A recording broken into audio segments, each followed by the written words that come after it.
Yuki ओन्ना बर्फ की औरत, सर्दियों की रातें और पुरानी कहानियां।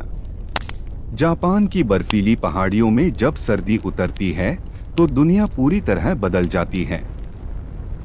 रास्ते गहरी बर्फ से ढक जाते हैं, गांव अलग थलग पड़ जाते हैं और हवा ऐसे कराहती है मानो ठंड का आत्मा घाटियों में घूम रहा हो।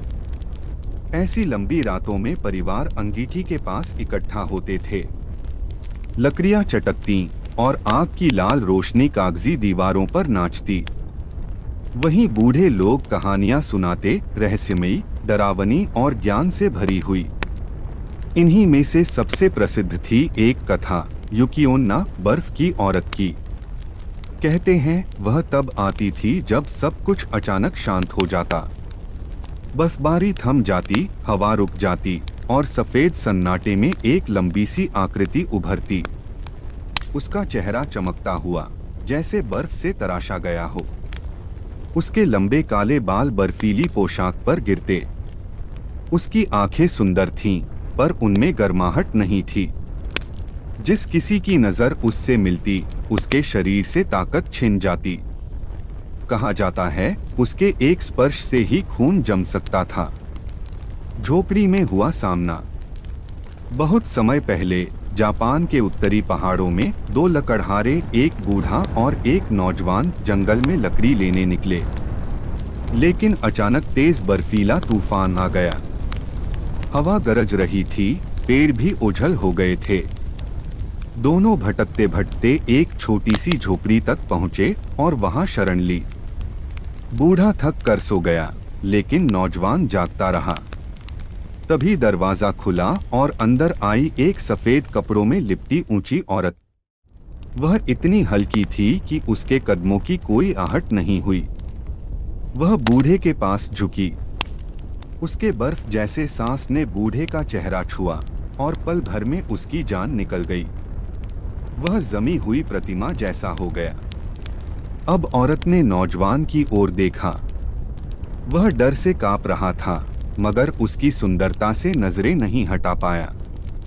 लंबे समय तक उसे देखती रही और फिर धीरे से बोली, तुम अभी जवान हो, तुम्हारा दिल गर्म है। मैं तुम्हें छोड़ रही हूँ, लेकिन याद रखना, आज रात जो देखा उसे किसी से मत कहना। अगर वचन तोड़ा तो मौत तुम्हें ले जाएगी। यह कहकर वह अचानक बर्फीले तूफान में विलीन हो गई। रहस्यमयी पत्नी। नौजवान बच गया। वह गांव लौट आया और समय के साथ सब कुछ भुलाने की कोशिश की।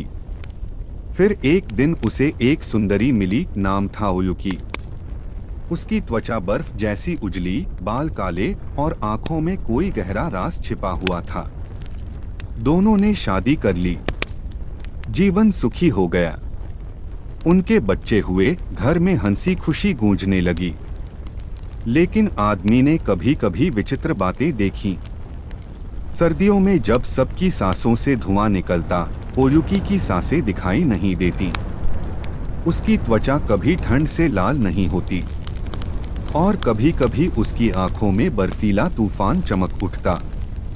फिर भी उसका प्यार इतना गहरा था कि उसने इन बातों पर ध्यान नहीं दिया। टूटा हुआ वचन। साल बीतते गए। एक ठंडी रात दोनों आग के पास बैठे थे। आदमी को अपने पुराने अनुभव याद आए। उसने पत्नी को सब बता दिया, जंगल की झोपड़ी, बर्फीला तूफान और वह रहस्यमयी औरत जिसने बूढ़े को मार डाला और उसे बख्श दिया। वह यह कहानी कृतज्ञता से सुना रहा था, यह सोचकर कि अब कोई खतरा नहीं। लेकिन जैसे ही उसने कहानी खत्म की, ओयुकी का चेहरा बदल गया। उसकी आंखों में नीली ठंडक चमक उठी, सांस बर्फ जैसी हो गई। मैं वही युकी ओन्ना हूँ, उसने कहा। मैंने तुम्हें जीवन दिया, पर तुमने वचन तोड़ा। अब तुम्हें मरना चाहिए। आदमी डर से जड़ हो गया। मगर ओयुकी ने बच्चों की ओर देखा जो पास में सो रहे थे। उसका दिल पिघल गया। मैं तुम्हें सिर्फ इन बच्चों की खातिर छोड़ रही हूँ, उसने कहा। लेकिन याद रखना, तुम्हारे शब्द तुम्हारी मौत बन सकते हैं। इतना कहकर वह ठंडी हवा में विलीन हो गई, फिर कभी लौटकर नहीं आई। अलग अलग रूपों में युकी ओन्ना। जापान के अलग अलग इलाकों में उसकी कहानियां अलग तरह से सुनाई जाती हैं। कहीं कहते हैं वह यात्रियों को रास्ता भटकाकर मार देती है। कहीं कहते हैं अगर कोई उसका सम्मान करे तो वह दया भी दिखा सकती है।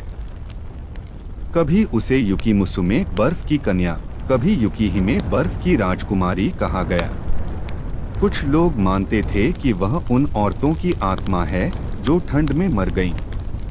कुछ के अनुसार वह खुद सर्दी की आत्मा है, सुंदर और घातक। संस्कृति और प्रतीक। एदो काल के दौरान भिक्षु और कथाकार उसकी कहानियां गांव-गांव लेकर गए। कवियों ने उसे बर्फ से तुलना की, मोहक पर क्षणभंगुर। 19वीं शताब्दी में लफ्कार्डियो हर्न जैसे लेखकों ने उसकी कहानी को दुनिया तक पहुंचाया। आज भी युकी ओन्ना साहित्य, फिल्मों, एनिमे और खेलों में मिलती है। लेकिन जापानी लोक कथाओं में वह वही है, सर्दियों की सुंदरता और क्रूरता का प्रतीक।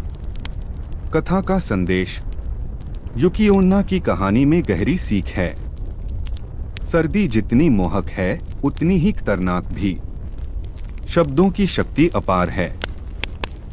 जब तक नौजवान ने चुप्पी साधी, उसकी जान बची रही। यह कहानी संतुलन का प्रतीक है। युकी ओन्ना डराती भी है और दया भी करती है। वह मृत्यु भी है और जीवन भी, ठंड भी और करुणा भी। आज भी जीवित है यह दंतकथा। आज भी जब जापान की पहाड़ियों में अचानक बर्फीला तूफान थम जाता है और रात अजीब सी खामोश हो जाती है, बुजुर्ग धीरे से बच्चों से कहते हैं, चुप रहो। हो सकता है बर्फ की औरत पास से गुजर रही हो। वह आज भी बर्फीली हवाओं में चलती है, खूबसूरत और खतरनाक।